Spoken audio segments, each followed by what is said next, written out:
טובים.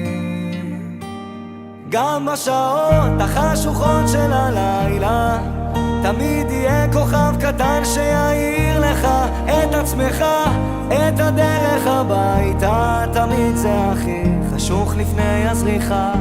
מיליון רכבות דוהרות עד אוסטרליה, מחפש רחוק את מה שנמצא לך מתחת לאף. כל מכשול זה מדליה, קם ונופל אבל בדרך שלך.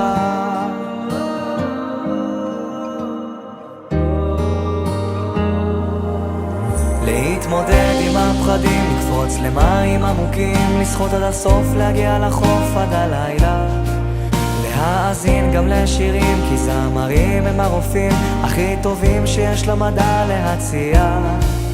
עוד יבואו ימים טובים, אני מבטיח.